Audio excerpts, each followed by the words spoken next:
telling us that you just don't want any more fiddling around at the edges. You want to see some fundamental changes in the way this country is run. You're getting impatient.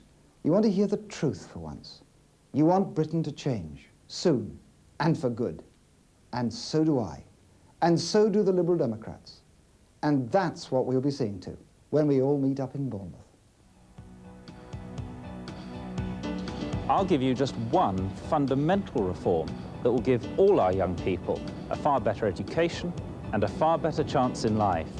2 years, high-quality education and training for all our young people after the age of 16.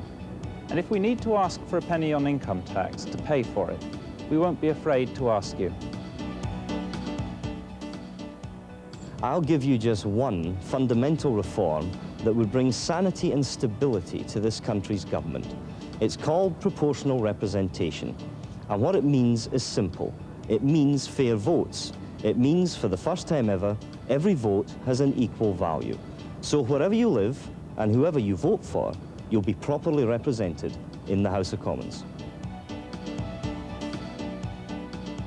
I'll give you just one fundamental reform that would immediately check the scandalous way in which we exploit our environment. Tax all those who waste our limited natural resources, and tax them hard. And use the money those taxes raise to give people incentives to behave in ways that are better for the world we live in. Fundamental reforms, because this next general election isn't just about the need to change the government. It's about the need to change our whole system of government, to do it fundamentally and to do it soon. As the events of this last year have shown, more and more of you want that, which is why more and more of you have thrown your support behind the Liberal Democrats, the only political party committed to such reform. It won't be easy. The two old parties are both against us. They've too much to lose.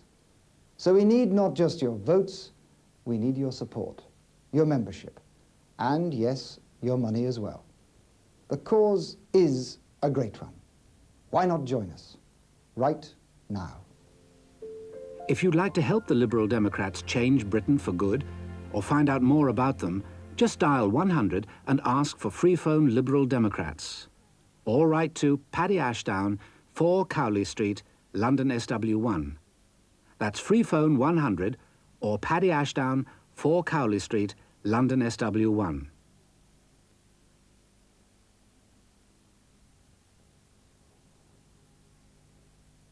That was a party political broadcast by the Liberal Democrats.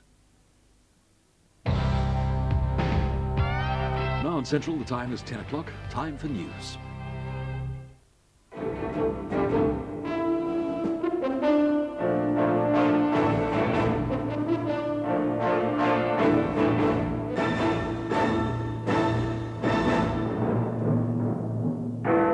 Mr. Gorbachev seeks strength, cracks down on the coup sympathizers. The Soviet man in London's called home to explain himself.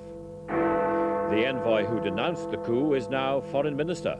Mr. Major tells the Russians don't believe in an aid mountain. And the fraud office are asked round to help Brent Walker. Good evening. President Gorbachev began trying to reassert his authority over the Soviet Union today. He persuaded the Supreme Soviet to sack what's left of the old government because of its involvement in last week's coup. He said the cabinet could not be trusted. He sacked the leadership of the KGB. 13 leaders of the coup have been charged with high treason. If they're found guilty, they face the death penalty. Also, Mr. Gorbachev told Mr. Yeltsin and his Russian parliament not to overstep their authority. Now the coup was over, they must obey Soviet law, he said. Mr. Gorbachev appointed a new foreign minister. He's Mr. Boris Pankin, the ambassador to Czechoslovakia, the only ambassador to condemn the coup. A joint Soviet and Russian delegation has flown to the Ukrainian capital, Kiev, to try to persuade the republic to reverse its independence. By the time Mikhail Gorbachev left the Kremlin tonight, he had engineered a sweeping counterattack against those who betrayed him.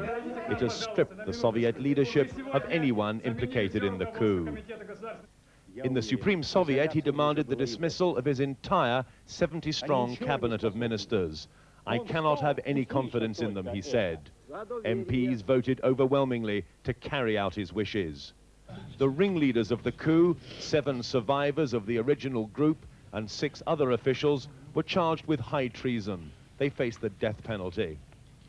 And at KGB headquarters, where the toppled statue of founder Felix Dzerzhinsky is now a symbol of the new democracy, the entire governing body was dissolved. The KGB's Lubyanka building was the ominous focus of Soviet power for more than 70 years. This is the office of its director, the nerve center of an organization which now admits killing 4 million people.